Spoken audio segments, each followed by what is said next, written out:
नमस्कार प्रेक्षकांनो, तर आपण बघतोय घरोघरी मातीच्या चुलीचा आजचा एपिसोड। इथे बघा नानासाहेब जानकीला सांगतायत की तुमचं लग्न व्यवस्थित निर्विघ्नपणे पार पडावं म्हणून सप्तशतीचा पाठ केला होता आणि त्याचा प्रसाद घे। तर जानकी प्रसाद घेते, पण ती प्रसाद घेताना सुद्धा भांबावल्यासारखीच आहे, कारण तिला तो फोन आठवतोय, कारण त्या फोनवर म्हटलं होतं की पार्वती बोलते आणि ती नमस्कार करते आणि तशीच बाहेर पडते। आणि इथे नानासाहेबांना मात्र प्रश्न पडलाय की ही औषधं न देता कशी काय गेली, काहीतरी विचित्र वागते ही पोरगी, असं नानासाहेब सुद्धा इथे विचार करतात की काय झालं असेल। आणि ते विचार करत करत इथे खाली खुर्चीवर आराम खुर्चीत बसलेत, पण त्यांच्या डोक्यात विचार चालूच आहे की जानकी अशी का वागते, काय झालं असेल। तर इकडे बघा प्रेक्षकांनो, सारंग आणि ऋषिकेश बोलतोय। ऋषिकेश सारंगला म्हणतोय की अवंतिका इथे आली होती, हे ऐकून मला धक्काच बसला होता। तर आपला सारंग म्हणतो की ती माझीच आयडिया होती, म्हणजे बघा या सगळ्याचा मास्टर माइंड कोण होता ते। तर इथे सारंग म्हणतो की दादा ही आयडिया माझीच होती, खरं तर सौमित्र दादाला पण मला इथे लग्नाला आणायचं होतं, पण मला तसा काही प्लॅन सापडला नाही, आयडिया सापडली नाही, त्यामुळे मी मात्र अवंतिका वहिनींना तेवढं इथे घेऊन आलो। कसं आहे दादा, त्या दोघांना सुद्धा या लग्नात यायचं आहे, ते दोघं पण तो पण आपला भाऊच आहे ना, आणि आपण त्यांना नाही का बोलवू शकत। ऋषिकेश म्हणतो की अरे नानासाहेबांचा राग किती आहे बघितलंस ना, त्यामुळे आपण काही करू शकत नाही। तर सारंग म्हणतो की सौमित्र दादा रडत होता, म्हणत होता दादाचं लग्न झालं त्यावेळेला मी शिकायला बाहेर गावी गेलो होतो आणि आता खरं दुसरं लग्न होतंय, पण असं असून सुद्धा मला येता येत नाहीये, ओवीसारखी अवस्था झाली आहे त्याची, आणि आता काय करायचं दादा, तू काहीतरी कर रे, असं म्हणून सारंग रडतो। ऋषिकेश म्हणतो की ठीक आहे, आपण बघूया काहीतरी, नानासाहेबांचा राग वाढलेला आहे, पण बघू आपण काहीतरी करू। सारंग म्हणतो की पोटच्या पोरावर एवढा राग, म्हणजे आपल्या मुलाच्या प्रेमापेक्षा राग मोठा झालाय का सारंग। ऋषिकेश म्हणतो की काहीतरी करूया। तर इथे जानकी फेऱ्या मारतीये रूममध्ये, तिला आठवतंय की तो माणूस काय सांगत होता, आणि आज मंगळवार आहे आणि तुम्ही तिथे जावा असं तो तिला सांगत होता। तिला ते फोटो फ्रेम आठवतीये बघितलेली। जानकी विचार करते की नेमकं काय करता येईल, आणि तेवढ्यात तिला आठवतं की आज मंगळवार आहे आणि हिम्मत काका आज नसतात। तिला आश्रमाचं नाव परत आठवतं, पार्वती पुरुषोत्तम रणदिवे। ती विचार करते आणि म्हणते की नेमकं काहीतरी आहे, जे काही सत्य ते शोधून काढलं पाहिजे। तिला आठवतं फोन आलेला, पार्वती नावाचा बाईने फोन केला होता ते, आणि हे सगळं आठवतं आणि ती निश्चय करते आणि म्हणते की आज मंगळवार आहे आणि काही झालं तरी आपण तिथे आज गेलंच पाहिजे, असं म्हणून ती एकदम रूम उघडायला जाते, दार उघडते रूमचं। तर इथे बघा ऐश्वर्या दत्त म्हणून समोर हजरच आहे, आणि ऐश्वर्या तिला विचारते वहिनी तुम्ही कुठे बाहेर चालला आहात का, नाही म्हणजे हळदीच्या अंगानं कुठे जायचं नसतं म्हणून मी एकदा आठवण केली। तर जानकी लगेच म्हणते हो ते मला माहिती आहे, म्हणजे माझं इथे बाहेर काम आहे ते मी करून येते, मला अंगणातून रातराणीची फुलं आणायचेत ती मी घेऊन येते। इथे ऐश्वर्या बघा कशी हसतीये, आणि नंतर जानकी रूमच्या बाहेर पडते आणि लगेच ऐश्वर्या कशी म्हणते तू जाणारच ग, तू आता माझ्या हातची पपेट आहेस, म्हणजे ऐश्वर्या म्हणते की मीच तुला नाचवते, तू जा बाहेर, मग तुला कळेल की ऋषिकेश या घरचा सावत्र मुलगा आहे। इथे बघा जानकी रूमच्या बाहेर पडलेली आहे, ती कानुसा घेते कोण आहे का नाही ते, आणि तेवढ्यात बघा ऐश्वर्या कुणाला तरी मेसेज करते। जानकी धावत धावत इथे बाहेर आली आहे, अंगणात येते ना येते तोपर्यंत तिला ऋषिकेशची हाक येते, जानकी म्हणून तो हाक मारतो। ऋषिकेश विचारतो जानकी तू आता यावेळी कुठे चालली आहेस, मला सांग, तू अशी का वागतेस, तू माझ्यापासून काहीतरी लपवतेस ना। इकडे ऐश्वर्या बघा हे दोघं बोलतायत की नाही ते कशी चोरून चोरून बघते।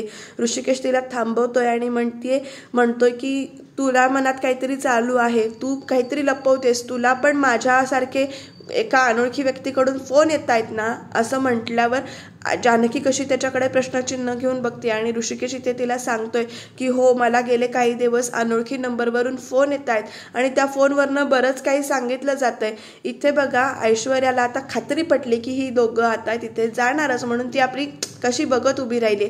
ऋषिकेश तिला सांगतोय की मला फोन येत आहेत आणि तुझ्यावर लक्ष ठेवल्यासारखं मी केलं, सॉरी, पण मला त्या व्यक्तीनं सांगितलं होतं की तुमच्या जवळची व्यक्ती तुमच्यापासून काहीतरी लपवतेय, आणि तू मेहंदीच्या दिवशी तू माझा लॅपटॉप चेक केला होतास ना, असं वगैरे तो इथे तिला विचारतोय आणि सांगतोय की मला मेसेज आधी पहिला फोन आला होता की तुमच्या जवळची व्यक्ती लपवते काहीतरी, आणि नंतर मेसेज आला होता की तुम्ही दुर्लक्ष करू नका, लक्ष ठेवा, म्हणून मी तुझ्यावर अडून वॉच ठेवून होतो, पण सॉरी मला तसं करायचं नव्हतं, आणि खरं खरं सांग तुला नेमकं काय झालंय, तुला नेमकं कुणी काय काय सांगितलंय। इथे बघा तो सगळं शेवटी कसं आधी स्वतःची चूक मान्य करतो की तो मी तुझ्यापासून लपवलंय म्हणून, आणि तेवढ्यात जानकी म्हणते की हो अहो त्या माणसाने असं असं सांगितलं होतं. तो जानकी आता इथे तिला सांगते की आश्रमाचं नाव पार्वती पुरुषोत्तम रणदिवे आणि मग त्याने जे काही सांगितलं होतं ते फाईल चेक करा वगैरे त्याने सांगितलं होतं ते, आणि खूप मोठी गोष्ट आहे आणि यातून तुझ्या नवऱ्याला धोका आहे आणि तुम्हाला काही होऊ नये एवढ्यासाठी मी तुमच्यापासून लपवलं. मला खरंच तुमच्यापासून काही लपवायचं नव्हतं. इथे बघा आता हिला कळलेलं आहे, जसं काही हिला सगळं ऐकायलाच जातं आहे आतमध्ये असं दाखवलंय प्रेक्षकांनो. आणि ते जानकी म्हणते की तुमच्या जीवाला धोका होता म्हणून मी तुम्हाला काही सांगितलं नाही, मला माफ करा. तर ऋषिकेश ते म्हणतोय प्रेक्षकांनो की अगं तू केवढं मोठा ताण स्वतःच्या डोक्यावर एकटी झेलत होतीस, तू मला सांगायला पाहिजे होतंस. पण आपण आता ना ती जे काही सत्य आहे, जे काही ती फाईल आहे, जे काही त्या व्यक्तीनं सांगितले ते शोधलं पाहिजे. कारण आपल्या वडिलांवर कुणीतरी शिंतोडे उडवलेत, वडिलांच्या चारित्र्यावर कोणीतरी शिंतोडे उडवलेत, त्यांच्या मुलांमध्ये सुनांच्या मनांमध्ये काहीतरी किलमिश चालण्याचा प्रयत्न केला आणि हे काय आहे ते आपण शोधून काढलंच पाहिजे, आपल्याला तिथं गेलंच पाहिजे. तर आपण जाऊया चल असं म्हणून तो इथे निघतो. तर तेवढ्या जानकी म्हणते की तुम्ही नको, मी एकटी जाते, मी एकटीने ठरवलं होतं. तर ऋषिकेश म्हणतो की नको आपण जाऊया. आणि तसंही हळदीच्या दिवशी रात्री सुरा घेऊन बाहेर पडलं तर अशुभ नसतं आणि आपण दोघं पण जाऊया असं म्हणून इथे अक्षरशः तो तिला ओढतच घेऊन जातोय, कारण त्याला आता बघायचं की हे नेमकं सत्य काय आहे आणि तो त्या व्यक्तीला नक्की शोधून काढेल असं त्यांनी ते म्हटलेलं आहे. तर इथे ऐश्वर्या जी काय आहे ती उभी आहे. तर आजी येते आणि म्हणते तू अशी का उभी आहेस. तर ऐश्वर्या लगेच म्हणते की पाठ थोपटा माझी.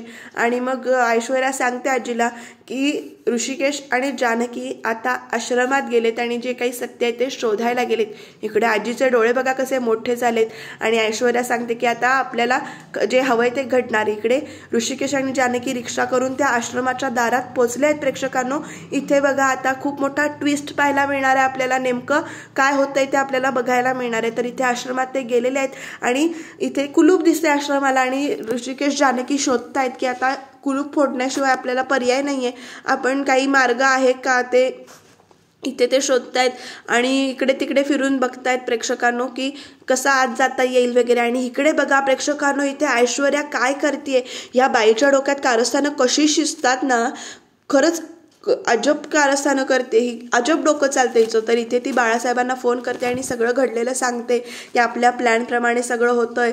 एक म्हणजे ते हळदीच्या दिवशी बाहेर पडले त्यामुळे घरातले सगळे ओरडणार आहेत, दुसरं ते हिम्मत काकांच्या आश्रमात गेले आणि तिसरं म्हणजे त्यांना कळेल की आता ते या घरचा सख्खा मुलगा नाही आहेत तर सावत्र मुलगा आहेत आणि म्हणजे सुमित्राई त्यांची खरी आई नसून सावत्र आई आहे आणि पार्वती ही जी कोणी आहे ती त्यांची खरी आई आहे. हे सगळं आता त्यांना कळेल. आता फक्त तुम्ही एकच काम करा की तुम्ही या सगळ्याला एक वेगळं वळण द्या आणि तुम्ही पोलिसांना तिथे पाठवा आणि यामध्ये आपलं नाव कुठे आलं नाही पाहिजे.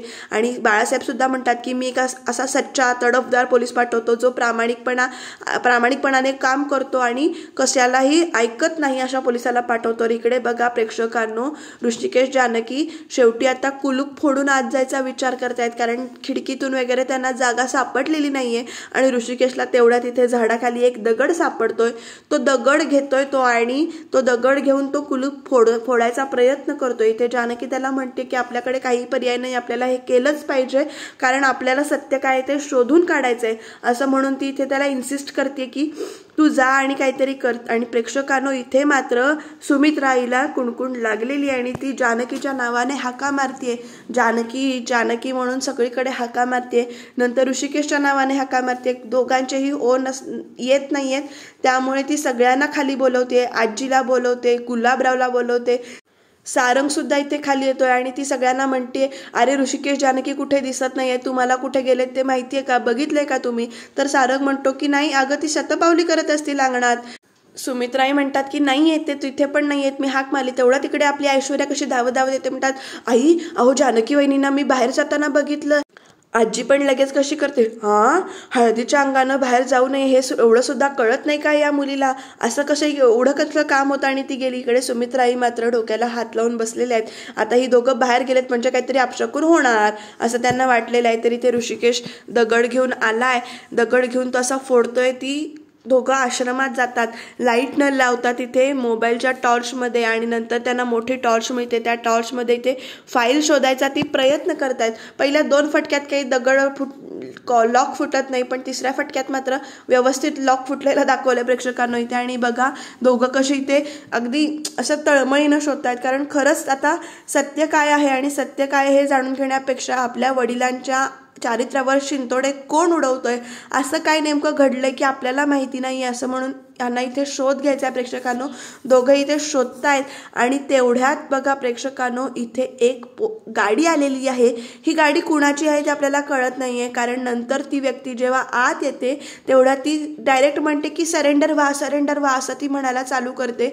आणि सरेंडर व्हा असं ऐकल्यानंतर लगेच प्रेक्षकांनो ऋषिकेश जानकी मात्र जे काही शोधकार्य आहे ते आपलं थांबवायचा प्रयत्न करतात आणि हात वर करतात. तरी ते कपाटापर्यंत पोचतात न पोचतात, म्हणजे ज्या कपाटात फाईल आहे त्या कपाटापर्यंत पोचतात न पोचतात तोपर्यंत इथे त्यांना अटक करण्यात आली आहे, म्हणजे सरेंडर व्हा असं सांगण्यात आलं आहे. इथे त्यानं बंदूक कशी धरली आहे बघा, आणि हा आपला अंकुश आहे जो खरंच सच्चा प्रामाणिक पोलीस म्हणून ओळखला जातो. ही दोघं पण अशी त्याच्या चेहऱ्यावर बॅटरी धरतात आधी, कारण लाईट लावलेले नसतात. आणि नंतर मग जानकी हळूच तिथले लाईट ऑन करते, आणि लाईट जेव्हा ऑन केल्यानंतर ऋषिकेश जानकीला तिथे बघून अंकुश सुद्धा शॉक होतोय आणि म्हणतोय ही दोघं आता इथे अशी काय. म्हणून जानकी लगेच सांगते की आम्हाला असं सांगितलं होतं की इथे एका फाईलमध्ये ऋषिकेशच्या जन्माचं सत्य आहे आणि ते सत्य शोधण्यासाठी आम्ही इथे आलोय, आणि नेमकं काय आहे असं आम्हाला फोन आले होते आणि ते बघण्यासाठी आम्ही इथे आलोय. आणि तेवढ्यात बघा प्रेक्षकांनो उद्याच्या भागात इथे हिम्मतराव सुद्धा आलेले आहेत,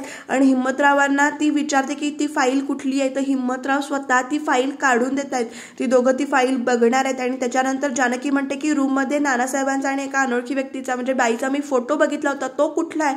तर हिम्मतराव स्वतः आश्रमातल्या खोलीत जाऊन तो फोटो इथे दाखवतात. आणि उद्याच्या भागात ती घरी आल्यानंतर नेमकं काय होईल हे जाणून घेण्यासाठी तुम्ही चॅनलला नक्की सबस्क्राईब करा आणि बघत राहा.